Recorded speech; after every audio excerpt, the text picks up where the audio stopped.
Hello and welcome to the Listening Post's unboxing channel on YouTube. Today I'm unboxing Thorens' entry-level fully automatic turntable, the TD120A. Thorens' model numbers and things are really easy to understand. TD pretty much predicts it's going to be a turntable. The first number starts to imply the quality of the turntable, and then the letters at the end tell you a bit of a feature set. They do a direct drive range, so obviously number DD tells us that it's going to be direct drive. This one being a 120A means it's a relatively affordable model, but it's fully automatic. Thorens as a brand has been producing turntables for a very long period of time, but their skill set has been utilised over decades really in introducing a wonderful hybrid of automatic feature set and a true quality of a turntable from a quality set. So many plastic turntables sit there with these automatic features knowing that the quality has just fallen off a cliff. So it's wonderful that Thorens is prepared to bring a decent sounding, decently built, fully automatic turntable to market. So let's have a look. Firstly, the packaging is somewhat sort of two-tone with a red-brown printing. It's a brown box with a model number clearly delineated. It's reinforced with a scannable serial number and product code on one end, and then that's duplicated along with obviously some packing information on the other. Opening anything that's sealed with the packing tape we see is very straightforward. Some simple nicks and we're into the box.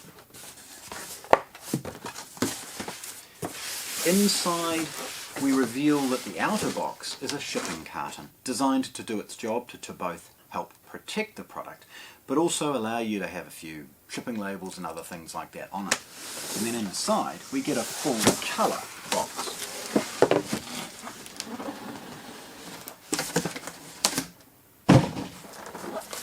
So having a look at this one, we see that they've now introduced a panel associated with some of the basic feature sets. Again, an emulation of the scannable product information and serial numbers. On the top we see an awesome full colour photograph of the turntable itself, and again an emulation of that on the other sides. Opening this next box, again very simple because it is just held with traditional packing tape.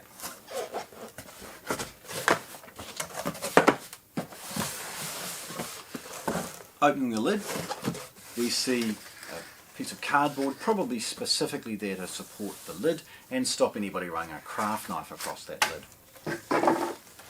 The lid itself is very easy to take out of the packaging, and there's a sort of tinted perspex thing with a few rubber stoppers. There's a soft bag that of course has protected that and left it scratch free in transit. The next layer starts to feature some of the brochures and manuals associated with its operation. This is multi-language and features a comprehensive not only assembly guide but also the basic operations of the product. In fact, hang around. What I'll do is, towards the end of the video, is show you with some photographs how to assemble the product and get the most out of it. Next layer is the first sort of accessory with a good quality rubber mat, and it's held in place to protect further some of the other more delicate parts by a little wee sort of half cardboard box.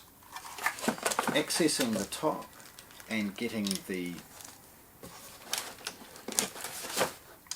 mat off is a two-stage process. The first is to discard the additional packaging, and the second is to turn it over and trim the sellotape that is holding the rubber mat in place. Once you've got that off, it's very straightforward. Probably nick the next layer of sellotape and set aside the rubber mat. It's worth noting, and again hang around for some photographs, you'll see these in close-ups, that the rubber mat has been embossed with a Thorens logo. Okay. Next layer is some accessories held in place. It's a bubble wrap bag, sellotaped on 4 sides, and it's clearly some of the accessories. So opening this, again very straightforward to nick the sellotape. And we see in the accessory pack a couple of things. Firstly, a relatively good pair of interconnecting cables with an earth lead. These are gold plated, clearly delineated left and right with the red and white RCAs. We see a little additional instruction manual, and that's specific to the external power supply. Like most DC turntables like this one, the power pack comes with a myriad of overseas adapters. Busting that back open, we can easily discard the ones that we won't need for the overseas markets and leave us with a nice and easy to clip in one for the New Zealand market. Okay.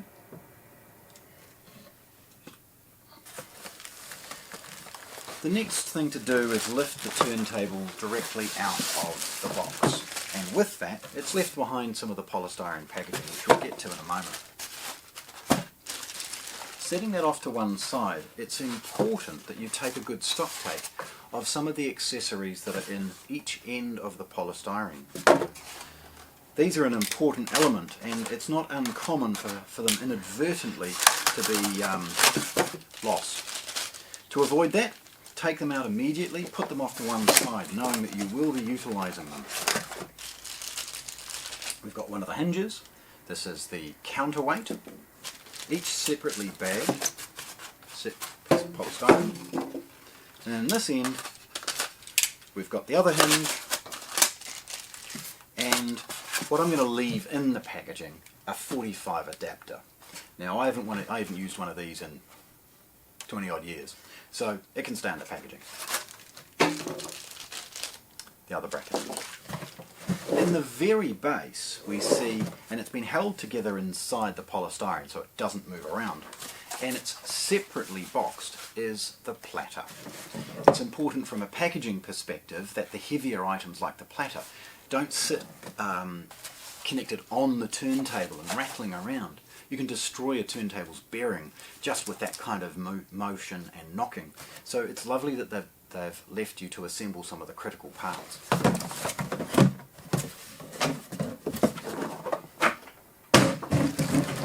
We'll pause and open up this box. Again, very straightforward, just held together with some packing tape. The platter itself can easily be slid out. If we take that final plastic bag off the platter, and before I set it aside, I want to show you one of the things that is not uncommon for people to miss. Underneath and pre-fitted is the belt. Rather than leaving the belt separate, it's pre-fitted to the inner wheel of the platter, enabling you to access it via the two balanced holes. That's part of the process. Again, hang around for some close-up photographs, but it's important to understand you're not looking in the accessories for the belt, it's pre-fitted, ready to go. Right, the turntable. Now it's inside a plastic bag, and again, like everything so far, it's been sellotaped closed. Sliding the bag off is relatively straightforward, and again, you should always be careful at this point. With the arm being standard sort of operation, it's going to have parts that could potentially get nicked or dragged upon by the likes of the bags or protective cloths as you remove them. The next layer is very straightforward, and this has been designed simply to protect the high quality wood grain polish finish. Sliding it over, again very easy, and we start to have a look at how beautiful this turntable is in its walnut finish. Now it comes in gloss black. Now everybody kind of knows what gloss black is, hence why we got this one in the walnut. Tilting it forward, we see some of the mechanics in the process of its automatic feature, as well as a few of the moving parts that will in time of course be covered up by the likes of the platter and other products. The arm is unique in its quality set. They've introduced a hybrid carbon fibre design. It's wonderful to see with a turntable of this price. The next kind of unboxing or assembly really is to take some of the things that have protected this in transit away. If we focus again on it, we see they have spared no expenses, even the quality of the fittings into the back of the cartridge. The cartridge itself is an Audio Technica, and that means that it will be very, very easy to replace. The stylus should get worn out or broken. It's wonderful to see that they've introduced the new 80 VM95E. You can get a conical, you can get an elliptical, and you can go up the food chain if you want to, improving the stylus, and just clip it simply in place. As you'll see, the stylus is protected in transit by the classic plastic cover. The final sort of part of the disassembling is to remove a small twist tie that holds the arm in place and stops it from moving around in transit. It's an oversized twist tie, it's nice and long. Then there's a clip which enables you to remove the last of the protection which has been introduced to ensure that there's no damage to the surface of the arm in transit, as it may rattle inside the plastic holder. Clipping it back into place, we can concentrate on some basic pre-assembly for the purposes of us having a quick look. I'm not going to attach the belt at this point, I'm just going to drop things in so people kind of understand what it all looks like. Simple enough to put the platter on, then the rubber mat, some hinges in place, and then the counterweight.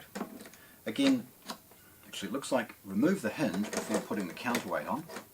Again, it looks like, hang around for some close-ups. We'll do the assembly part of it as at the end of this video. Now, getting the lid in place, you need to be a little bit careful because the bracket is designed to sort of pinch the perspex. So don't get too quick. Spend your time, line it up, and then slowly add a little bit of pressure, making sure that it slides evenly and nicely into the hinges. The hinges are sprung loaded, as you can see, and it will enable this to sit beautifully in place. Looking at the turntable, we see a simple enough switch for changing between 33 and 45 speeds. We see a stop and start button, as well as the ability to change between 7-inch and 12-inch records, and you'll hear a good quality change and snap in the gearing associated with it. The buttons have a good fit and finish, and they pop up immediately. It's not a push down and then push back up, it's a start and stop, as it will sit there and play. The reason that it has the 12 and 7-inch is to ensure that the arm drops down at an appropriate play point. And then when it gets to the centre or the label, of course it will lift up and return to its resting position.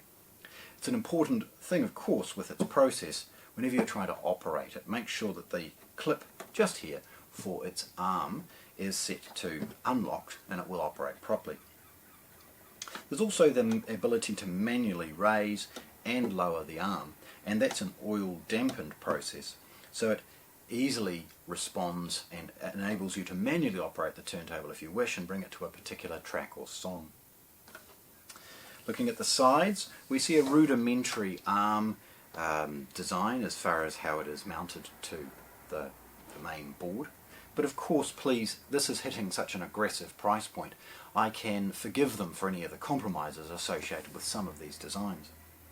Again, there's a counterweight, and it's very straightforward to see the numbers and other things along those lines. Clipping that back in and spinning it around, we see the back of the turntable. Now we see obviously the large hinges. There's an earth strap, and again gold-plated RCA right and left outputs.